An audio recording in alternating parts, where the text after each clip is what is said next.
So hello, welcome to stage 52, assembling a muscle and fitting another pelvic plate. So what we will need for this issue is tweezers, complete assembly from issue 51, the muscle connector 51.3, which is the previous issue, super glue and a cocktail stick, and these parts. So we have 51.1 pelvic plate, which is plastic, but very nice, as you can see. Not reflective, but very shiny. 51.2, now this is plastic, but you wouldn't know it. I do another show and we refer to this as I can't believe it's not metal. Very nice finish on that, and it is definitely plastic. 52.3, it looks a little bit like a funnel, and this is called the inner muscle. Again, this is plastic.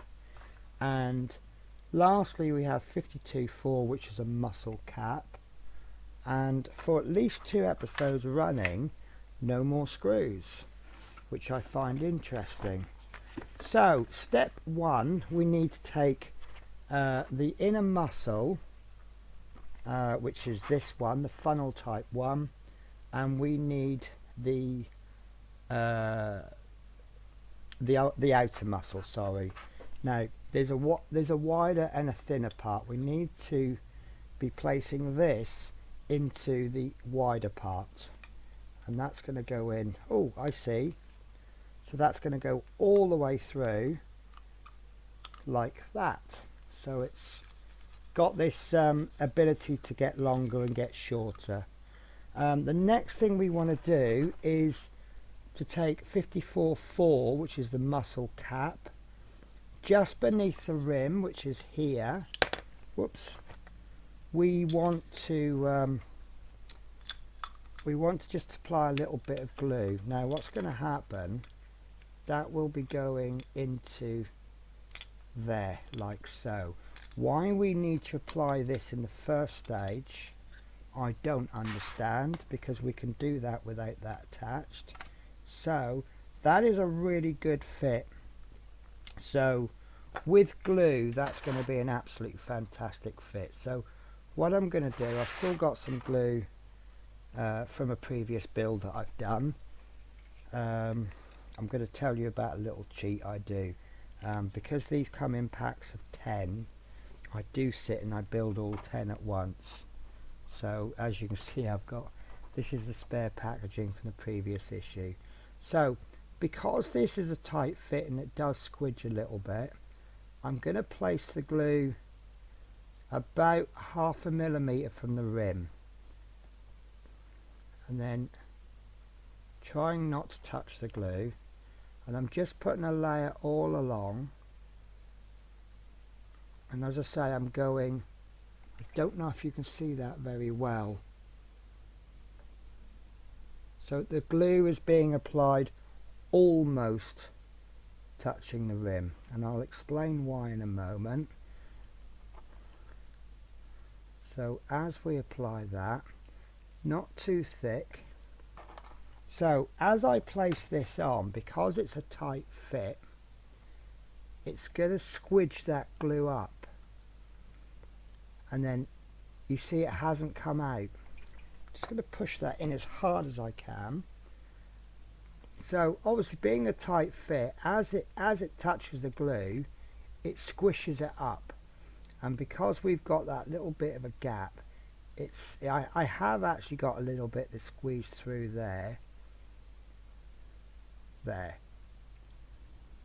but it's just kept that nice and neat. I don't know if you can see that too well.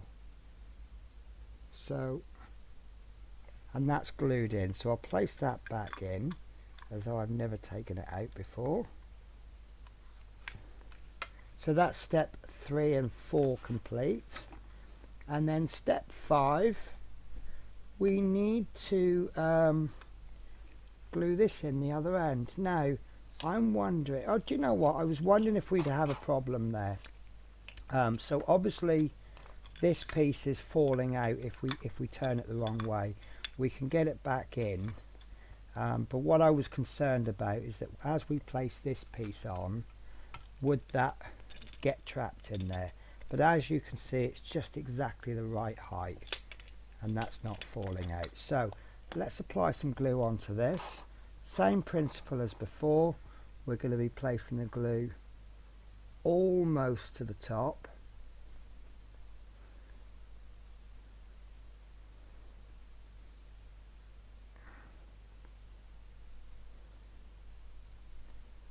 I mean, you can go all the way to the lip if you're doing it thin enough, but sometimes, as much as I try to get this as thin as possible, I do put just a tiny bit too much on. So I don't know if you can see that. That's going on like that, and because this is such a tight fit, I do need to push that in really hard.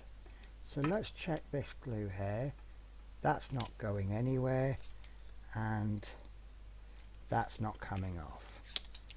So that is step 6 complete, and the next thing that we want to be doing is step 7, and that's going to leave this plate here. So let's get rid of my rubbish, and for this I'm going to be needing to turn the Terminator over onto his face.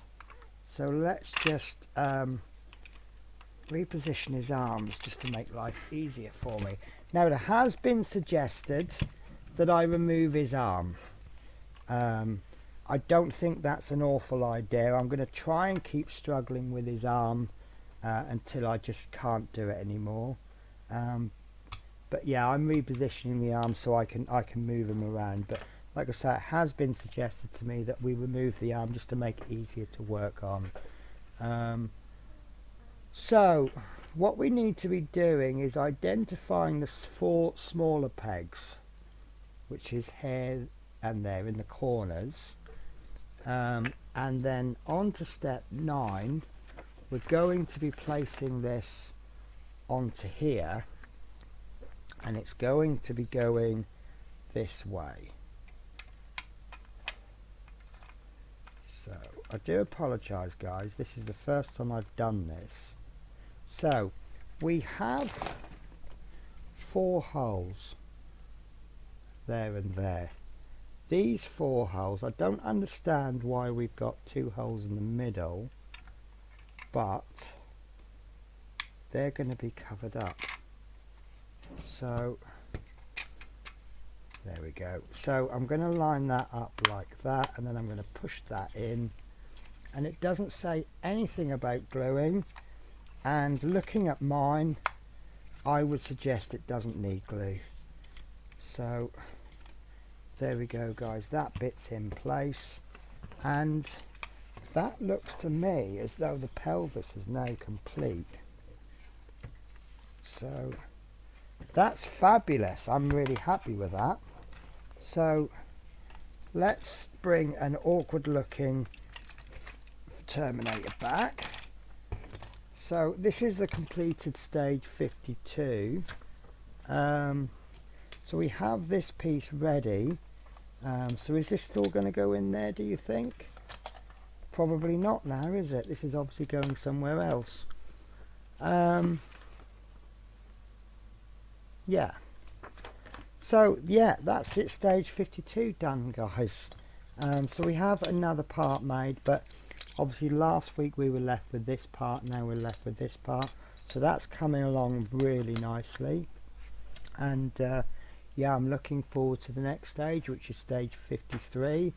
And I hope to catch you then. Take care, bye bye.